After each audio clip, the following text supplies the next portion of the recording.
Hi, boys and girls. Welcome back to Nurse Judie's Story Time. I am still wearing my Pooh because I love Winnie the Pooh, as I said, and I found some really cool books online that are Winnie the Pooh little stories. So today's story is Pooh Goes Visiting, and I'm really excited about that. You see Christopher Robin, and there's Pooh sticking his head out of the tree. So without further ado, let's get started on Pooh Goes Visiting.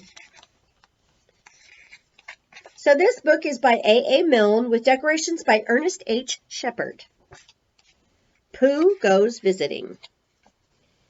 In which Pooh goes visiting and gets into a tight place. Edward Bear, known to his friends as Winnie the Pooh, or Pooh for short, was walking through the forest one day, humming proudly to himself. He had made up a little hum that very morning as he was doing his stoutness exercises in front of the glass. Tra-la-la, tra-la-la, as he stretched up as high as he could go. And here he is walking.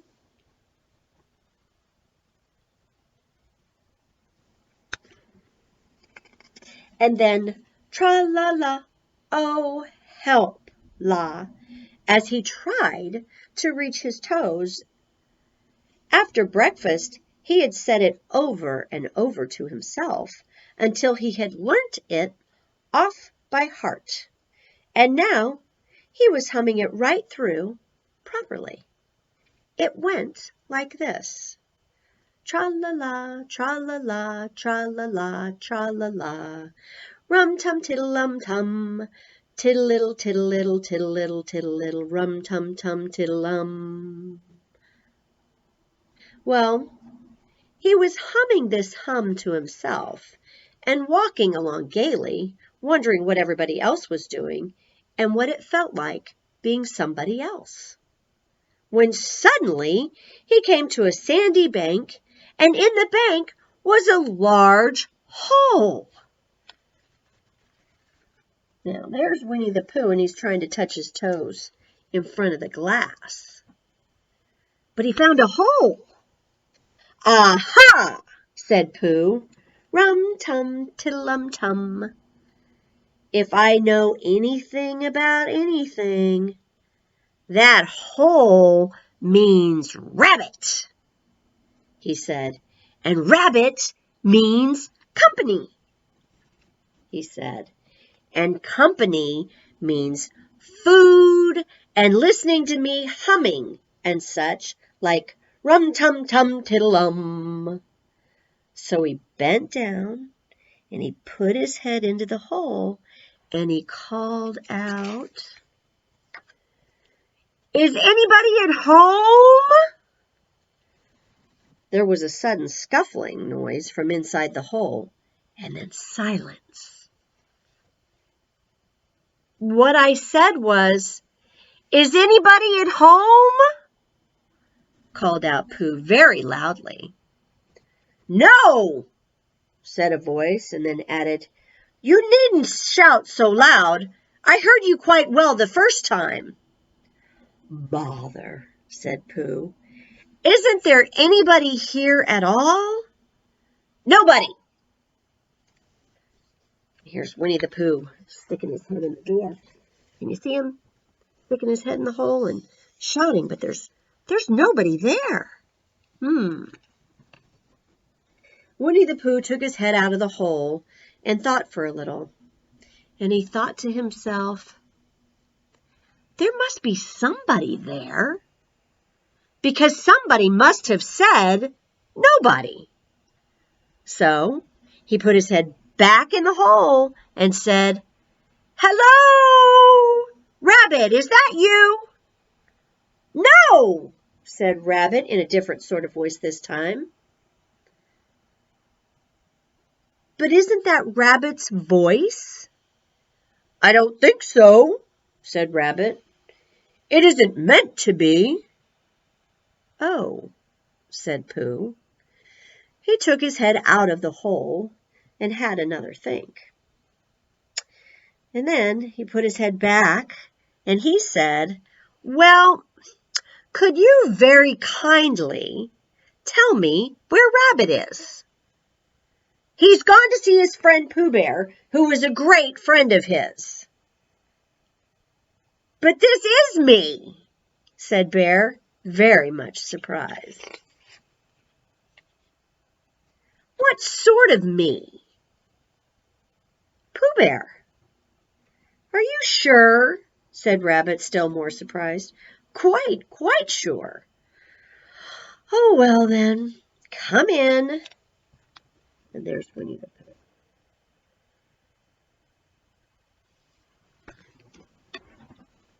So Pooh pushed and pushed and pushed his way through the hole, and at last he got in.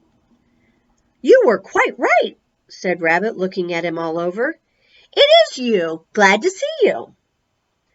"Who did you think it was?"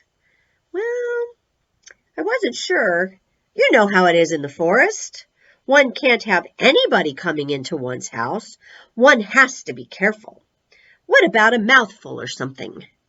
Pooh always liked a little something at 11 o'clock in the morning, and he was very glad to see Rabbit getting out the plates and mugs.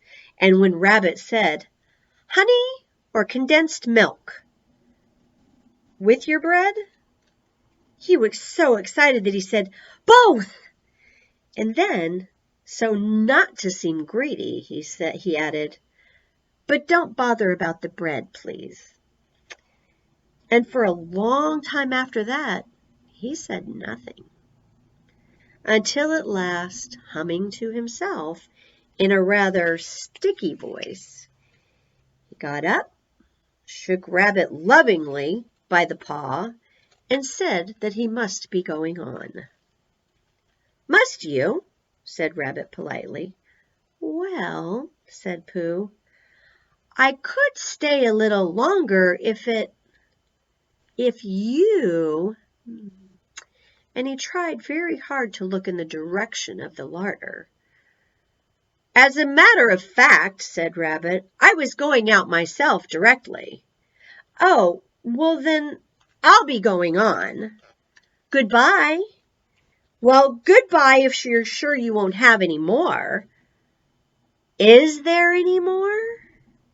asked Pooh quickly. Rabbit took the covers off the dishes and said, "No, there wasn't." "I thought not," said Pooh, nodding to himself. "Well, goodbye. I must be going on." So he started to climb out of the hole.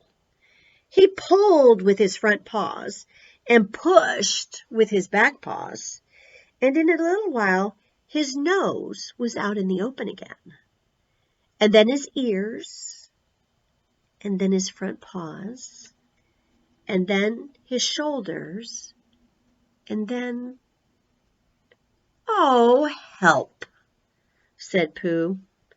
"I'd better go back." "Oh, bother," said Pooh. "I shall have to go on." "I can't do either," said Pooh. "Oh, help and bother." He's stuck in the hole.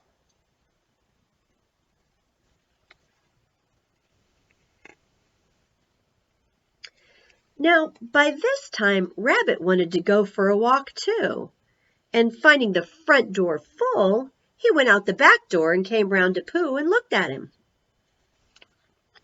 You see him there? He's just a-looking at him. "Hello. Are you stuck?" he asked. No," said Pooh carelessly. "Just resting and thinking and humming to myself. Here, give us a paw." Pooh Bear stretched out a paw, and Rabbit pulled and pulled and pulled. "Ow!" cried Pooh. "You're hurting." "The fact is," said Rabbit, "you're stuck." "It all comes," said Pooh crossly, "of not having front doors big enough." "It all comes," said Rabbit sternly, "of eating too much." I thought at that time, said Rabbit. Only I didn't like to say anything, said Rabbit. That one of us was eating too much, said Rabbit. And I knew it wasn't me, he said. Well, I shall go and fetch Christopher Robin. Christopher Robin lived at the other end of the forest, and when he came back with Rabbit and saw the front half of Pooh, he said, "Silly old bear," in such a loving voice that everybody felt quite hopeful again. "I was just beginning to think," said Bear, sniffing slightly, "that Rabbit might not ever be able to use his front door again. And I should hate that." "So should I," said Rabbit. "Use his front door again," said Christopher Robin. "Of course he'll use his front door again." "Good," said Rabbit. "If we can't pull you out, Pooh, we might push you back in." Rabbit scratched his whiskers thoughtfully and pointed out that when once Pooh was pushed back, he was back. And of course, nobody was more glad to see Pooh than he was. Still, there it was. Some lived in trees, and some lived underground, and... "You mean I'd never get out?" said Pooh. "I mean," said Rabbit, "that having got so far, it seems a pity to waste it." Christopher Robin nodded. "Then there's only one thing to be done," he said. "We shall have to wait for you to get thin again." "How long does getting thin take?" asked Pooh anxiously. "About a week, I should think." "But I can't stay here for a week." "You can stay here all right, silly old bear. It's getting you out which is so difficult." "We'll read to you," said Rabbit cheerfully. "And I hope it won't show," he added. "And I say, old fellow, you're taking up a good deal of room in my house. Do you mind if I use your back legs as a towel horse? Because, I mean, there they are, doing nothing, and it would be very convenient just to hang towels on them." "A week?" said Pooh gloomily. "What about meals?" "I'm afraid no meals," said Christopher Robin, "because of getting thin quicker. But we will read to you." Bear began to sigh,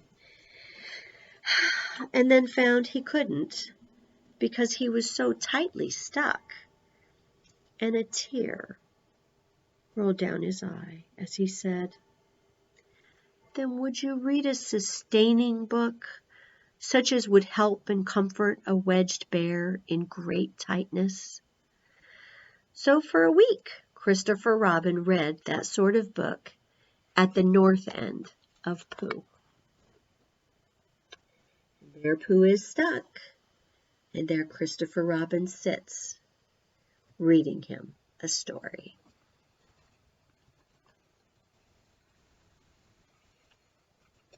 And Rabbit hung his washing on the south end, and in between Bear felt himself getting slenderer and slenderer.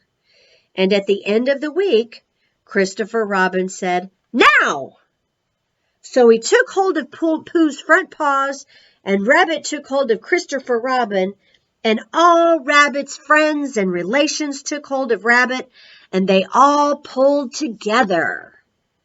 There's Rabbit hanging towels on Pooh's south end. But they're pulling and pulling now. You see them. They're all lined up. There's Christopher Robin and Rabbit, and they're all pulling. And for a long time, Pooh only said, "Ow!" and "Oh!" And then all of a sudden he said, "Pop!" just as if a cork were coming out of a bottle. And Christopher Robin and Rabbit and all Rabbit's friends and relations went head over heels backwards, and on top of them came Winnie the Pooh, free! So, with a nod of thanks to his friends, he went on with his walk through the forest, humming proudly to himself. But Christopher Robin looked after him lovingly and said to himself, "Silly old bear. There he is, walking and humming through the woods." What a cool story. Oh, I loved that. Friends working together to help another friend who's in need. Ah, I love Winnie the Pooh. And I enjoy my onesie. Boys and girls, I hope you enjoyed today's story. As always, please like and subscribe below. Share my videos wherever you can. There will be more Winnie the Pooh to come. There will be more costumes to come. There will be more cool hair and funky ways to come. And more cool nails. So I hope you have an amazing week. I hope you have a great weekend. And I will see you next time on Nurse Judie's Story Time. Bye.